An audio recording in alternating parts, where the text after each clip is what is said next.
And now, mate, I'm so happy you're here. Like, and actually you physically here. Yeah, no, great to be here. I thought, at least you could do is get up a bit early and get in here. And you've been on a journey as well. Like, since we last saw you here, so it would have been a year ago. Yeah. Concrete Roses. I'm hearing so when I often say brand is what people say when you're not in the room. Like I always say that, and I hear Concrete Roses' name a lot. Great. Well, that's encouraging. Which is great in the best way. Yeah. I was at a meeting on Friday, and I heard it, and I was and it was the right room, because in that room were social prescribers, were people working with young people, were DWP, the right functions, saying we need more Concrete Rose because of the way that you are so open and wanting to work with people. But you need to scale. But anyway, it's a conversation. Yeah, we do. That's a whole different thing. So, Mike, would you please, for those who don't know who Mike Farrington is, please introduce yourself and why you're here to speak up today. Definitely. So Mike, I obviously an organisation called Concrete Rose, which supports vulnerable young people, really, in that kind of 16 to 23. I've spent my whole life working with young people. I love working with young people, but I set up Concrete Rose really to respond to a challenge when young people leave home or care, and to try and provide, I guess, meaningful, supportive housing solutions, really. So at the moment, we put young people into family homes or individuals, families, couples that have a spare room. We put young people into those spare rooms, and then pack loads of support around what we call our hosts and our young people. And we're still really new and small and just starting, and we've got a few young people in who are really thriving in that setting, so that's really encouraging.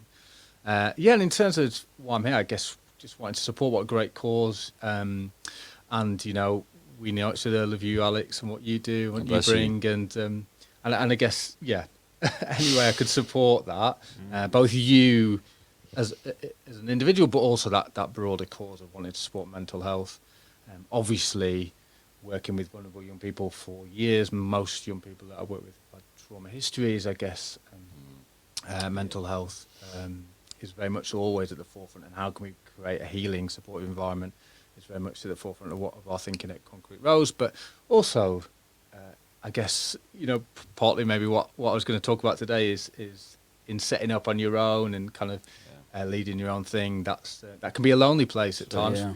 And it's been an absolute privilege and a joy, and I've loved being able to do it. But I guess I could become more acutely aware of my own mental health and the roller coaster, and how to kind of protect that and look after that a little bit when you do something that's kind of a bit out on the limb and a bit out on your own.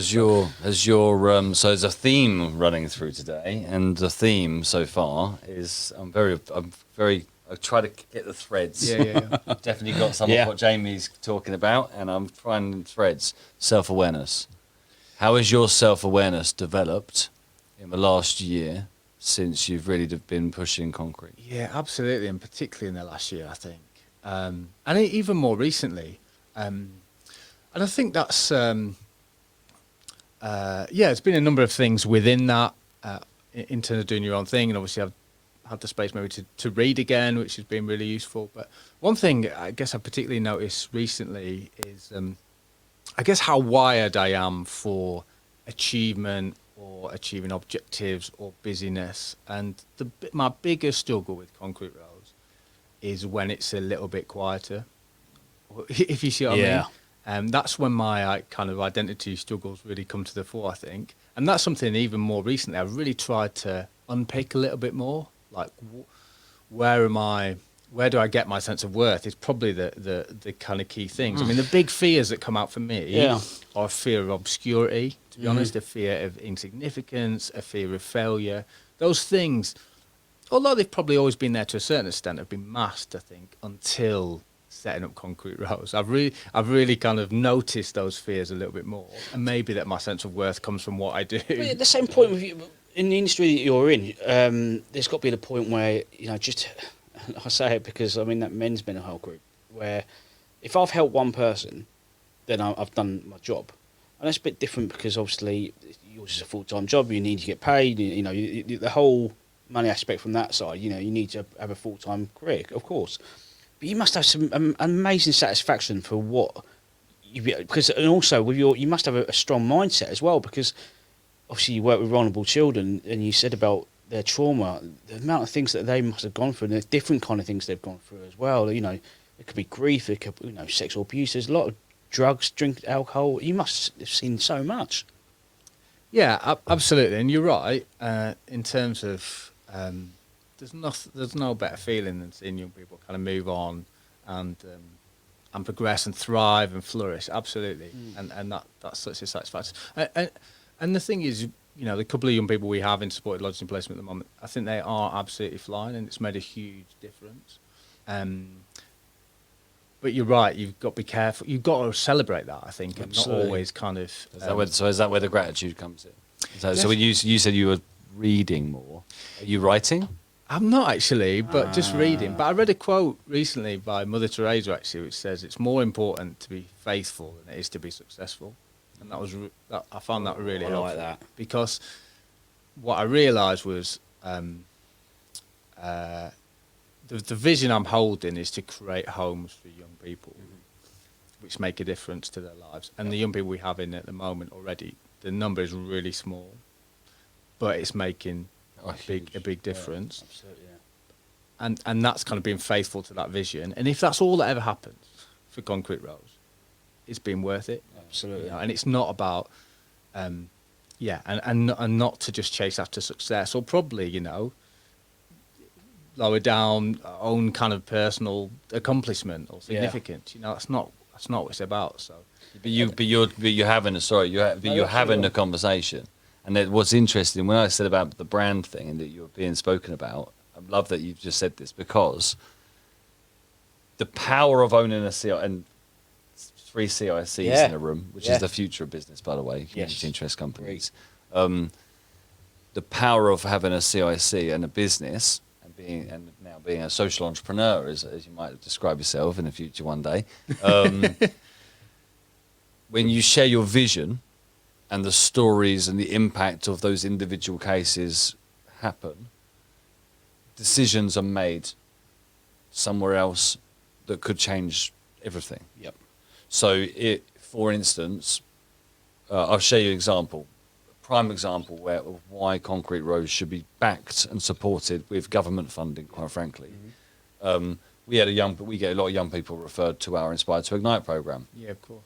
So 1624, usually in tough situations, and recently we had one young guy, 19 years old, won't disclose any information for obvious reasons, is in a social housing project. Both parents are not around, completely on his own, comes to us hungry. In the best, when I say hungry, I mean the best possible sense of hunger. Just a sense of want it. I need to sort myself out. Right? Great. We can give him the skills. We can give him the network. We can give him even money. Right? All of that. But his environment, the systems and structures around his environment, take 65% of his income. Why would he work? Yeah, no, it's crazy. I mean, why would he work? And that's why. And so when that comes up in a conversation with 20 decision makers in Huntingdon on Friday, and they compare the two models, which is what's happening without you even knowing that's happening. I hope that gives you some. No, definitely. And that's part of the reason I set up, it's stories like that over 20 years of working with young people. Yeah. Moving into hostile environments often that weren't the best place in terms of support, but also there's that disincentive to work. I mean, if you come off benefits, you're eligible for about £300 per week for your hostel. I mean, that's just not sustainable. You're right. Why would anybody work? So we always keep rents. So you resolve that problem. Yeah. And also, I bet that term of how much they're bringing home from the benefit system was done before the financial crisis. And the thing is, it's a trap. I mean, there's traps all around it. But I think, and I really want to focus on your mindset around this transition you're in right now, but I want you to take confidence from us to say to you that you're doing it, man. You're doing it. But also what you got to think about, and it took me a long while because I've been at my CIC Fermented Talks 3 years old now, and it only took me the last year to really look in the mirror and actually go, and be proud of myself for what I'm doing. It really hit me all of a sudden like a brick wall, really, and it will happen for you as well, without a shadow of a doubt. And what all us three are doing as well, we're actually saving the government and NHS money by what we're doing. Because if we didn't, support these people going through what they're going through, they could turn to the NHS and say, look, I'm in trouble, I need some support. That's therefore costing the government money. So we're actually taking that away from them. But we're also giving them the best possible chance moving forward in their life. Absolutely. Yeah, absolutely. No, exactly. So where you are now, Mike? Yeah. Where are you? What's sparking your curiosity at the moment? Love that. As I say, it's been a lot, I think, around that kind of personal development. What I brought in today, I don't normally. He's always so prepared. I love this. By the way, I brought in some notes because Go on, I've never do it. done this before. Have you ever done this? I read a book I'm reading a book by Stephen Covey called The 7 Habits of Highly Effective People. Phenomenal book. Phenomenal. And must read for any aspiring entrepreneur. Excellent. Well, I'm enjoying that. But one thing he says in there is kind of write a personal mission statement. Oh, yeah. I like that. Which I've never. Have we got an exclusive? I've never done that before. Well, it's probably not finished yet. That's fine. I fine. thought I'd share where I was up to with some Amazing. of that stuff. Really. Please do. Please do. But I don't know if you've ever done it. But I guess one thing that I've really wanted to do is be able to kind of be at peace with just being, trying to eliminate some of that busyness and hurry and objective focus and I don't know. I want to create if I want to create part of our therapeutic approach, a mainstay of our therapeutic approach is really creating loads of relationships and positive relationships around young people, because actually relationships and love particularly brings healing from trauma. But to create that relational culture, you've got to invest in relationships yourself as a leader, haven't you? So anyway, what I'm trying to do is eliminate some of that kind of busyness and hurry. So my mission statement at the moment is around, there's kind of 7 or 8 permissions for myself. So I thought I'd share those with you. I like that. Oh, love this. Don't know if any of them resonate. Oh, I love this. But the first one I've got is a permission to enjoy work. So I don't know if you... Yeah, oh, yeah. Yeah, for me, it's always got to be like hard work or difficult, or otherwise it's not kind of worthwhile. This is what he says in the book. He says, the efficiency focus creates expectations that clash with the opportunities to develop rich relationships, to meet human need, and to enjoy spontaneous moments on a daily basis. And I think he's so right, that efficiency focus, if you just focus on allows you to efficiency, be surprised. Yeah, exactly. So I'm trying to give myself permission to enjoy I think it's work. also been allowing to be spontaneous as well, isn't it? Actually giving that... The irony is, and maybe I've got a few years on you guys in business. The irony is, the beauty of it is we have all of the freedom to be spontaneous. Yeah. I don't know. That's the beauty. When it starts with your self-awareness, it starts with understanding what the opportunities look like in your new life, in this weird world of I haven't set an alarm for 5 years. You mentioned that earlier. I don't set an alarm. I sleep when I want to sleep. Yes, I live a complete our presence is so important to me. You've got a small child, don't you? So that's a bit... Well, there is that. There is that. See, but I'm not in that position yet where Fermented Talks full time, so I actually have to have an alarm to wake up. Well, for exactly. full-time But job. that's what I'm saying. I'm just intrigued by your... only because I remember. Yeah. But I suppose this is brilliant because it's like, okay, cool. We got the chain effect here. I'm the light at the end of the tunnel. I'm hoping it's for you guys to say it's coming. But you're right, it's things like that. It's being able to be flexible. So at the moment, it's like for me, I have to get up early, get my workout done, 6 or whatever, then get into work, be really productive, efficient, but it's so tied up in, I guess what it's tied up in is I am what I do, not being content with just being me is enough. So there's probably deeper stuff there. But anyway, permission to enjoy like that a lot. is my first one. Good permission. And the next one is pretty similar. It's permission to be present. So all being the sense that all the best stuff is right here in this present, trying to be more present. I'm one of those people that, I was trying to do lots of things at the same time. If I'm, if I'm playing sport, I'm listening to a podcast, or do you know what I mean? Like trying to do lots of different things, but just trying to take some of that away and just really embrace the present moment. And that sounds cringy, but I'm trying to do it. No, it's important. No, This it's is really the best important. moment, this kind of present moment.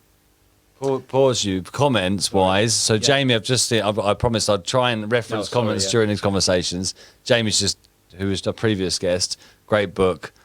He said he's obviously not read the book, but listened to it. I just thought I love that. Can we have, if you're listening to this, whilst we're getting Mike's permissions, can we have your permissions in the comments? That's a good idea. Yeah. I like that. Guys, go for it. Okay, Sorry. well, so number 3, permission to rest. Oh, So, yeah. Really important one. Tomorrow it will definitely be. Yeah, definitely will be tomorrow. Yeah, so I guess I haven't been good at that. I'm a Christian, so like Sabbath, the idea of taking one day off a week, is not always something I've done really, but it's in the kind of Ten Commandments. I think Christians often refer to it as one of the one of the Ten Commandments that's most often kind of that we feel we can ignore. Yeah. And actually, I'm really taking on board. Actually, I need a day off. God took a day off, Yeah, you should probably allow yourself. Right? But trying to have a day off a week, where I don't touch emails or stuff like that. So permission to rest, permission to prioritise. In that Stephen Covey book, it talks about align your schedule with your values. A big one for me being with my wife, I think, really prioritising that, make her feel like she's the most important person. It's not always great. We've just signed up to do tap dancing together. Have you really? Starting on Monday. Oh, Yes. So me and my wife. Love that. So, Love that. That's making Monday brighter. That's going to be an amazing That's experience. amazing. I mean, I would never do that. What's tap dancing? Honestly, I'd fall over every 3 seconds. Yeah, it's not for me to be honest, but You got some moves. I man. have got some moves. I've seen you. Yeah, He has got I some have got some moves. Yeah, I do like to dance, but not tap dancing. Not Yeah. tap. Okay, fair enough. Amazing, man. But yeah, I mean, last week, I've got a grandchild. I had my grandchild for like a Congratulations. Tuesday morning. But previously I'd never have done You've that. been at work when you. Well, it's in the daytime now. I can't. But Yeah. I said, what a joy. Spend an hour while Lucy went to an appointment. So yeah, trying to do that. Trying to learn French. Bonjour. But anyway, permission to prioritise. So align your schedule with your values. Any particular reason why French? Learning French? So partly my daughter-in-law is French and her family's French, and then I've also have some long-standing friends who live in Marseille. So before COVID, I got in a routine of going to Marseille once a year, which was Beautiful part of the world. It's lovely. Well, I've been once. Beautiful. Yeah. So and Anthony, my friend, lives there. So that's. For any of those reasons, that's the way to give to your friends. Or Antoine. Yeah. Thanks. But also, that you extended with your French. Bonjour, je m'appelle Luc. but also because I struggled with language at school. Actually, that's also one. Okay, interesting. Okay. So I found most subjects, to be honest, pretty easy. I was quite academic, but language I just couldn't do it. Yeah, no, I'd like to learn. I know a little bit of French from school, but one language that I would like to learn, and it's something I should really try and do a bit more, is Swahili, because I do go to Kenya every year. There's- So I'd like to learn Swahili. So I'm on your boat for Brilliant. that. I think. Yeah. I feel better that. I'm not. I'm still learning English. Permission to think is my next one. So I've realised that I stopped thinking because of, even in the brief moments. So if I was waiting, I don't know how you are, but if I was waiting for my dentist appointment, say, Yeah. I'd be straight on the phone. Yep. Either checking emails, Yep. probably checking Everton gossip because I'm a big Everton fan. Sorry, man. But it's Sorry about awful. that. It's horrible. Yeah, that's probably the. I'll get the Arsenal shirt out. As you can tell, I'm a Scouser. Oh, you're so red. I'm a red. This is all going out the window, isn't it? But trying to take that, but I don't give myself any permission to think anymore. Yeah, I don't think we contribute anything. I just consume stuff. I'm not contributing anything to myself or the wider world by just consuming stuff. So even in the briefest of moments, if I've got time, 10 minutes, waiting before this or in a dentist appointment. What are you even doing? What are you even doing on it? Just exactly anything. nothing. Pointless. Just think. Can I be secure enough to take that time to not have to feel I'm doing something, just to think, and be still in that really. But I think also even not just in those brief kind of 10-minute moments, just trying to take some time to Extended, man. just to think. Just to think. Detox, man. I love these permissions. It's by the good. way. Detox, digital detox. You I do tell you that. now. I am thinking about doing Every that. year, 10 days digital detox every year. Really. That's where I've been offline all Christmas. So we go do Christmas 27th. This year we're in Suffolk in a refurbed done up cowshed. Yeah. Phone off, completely off. Nokia 3310. So Is that what you have? I take a Nokia 3310 Okay, right, yeah. with me. Yeah. I've got my phone Yeah, I'd is like to to be do that. serving me, That's it. not the other way I around. might try and do that once. You know, Just I am do thinking it. about doing. Change your life. Such my boy Oliver, who's online, What's he say? not acceptable. That's about you being an Everton fan. It's your son, is it? But yes, 12-year-old. You're right, it's not acceptable. It's horrible. It's horrible. I wish I could change. Go on, mate. Yeah, and permission to be I've put in that, embrace silence. So I'm not very good with silence. I always feel I've got to fill everything with some noise. I'm trying to embrace silence a little bit more. I'm not doing that Well, very like well yet. meditation, do you think? Or Yeah, a little bit. So I pray in the mornings, but even in those times, like everything's kind of consumed. I'm either reading the Bible or I'm singing or I'm praying. Do you know what I mean? But It's trying an to take some time activity just rather than just to be silent, where I can try and use my brain to think things, to contribute thoughts. To on that note as well, you obviously mentioned religion. What does religion bring to you on a daily basis? Peace, I think.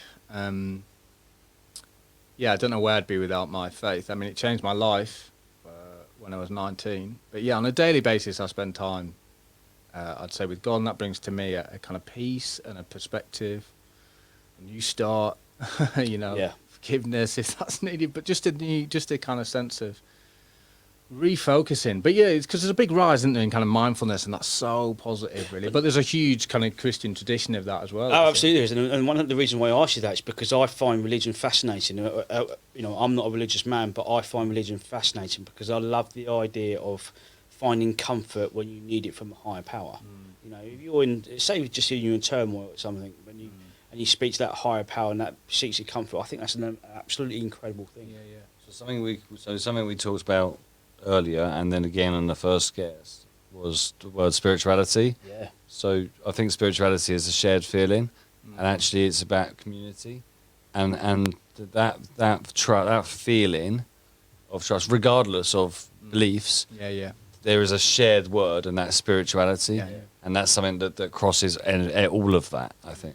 Yeah, I agree, and it's a great point you make. It's about the sense of something outside of ourselves, a higher power. If you look at Alcoholics Anonymous, which is kind of still if I'm aware, the kind of the most preeminent kind of journey to recover from alcohol addiction. That you've got to kind of submit to a higher power, whatever your higher power is.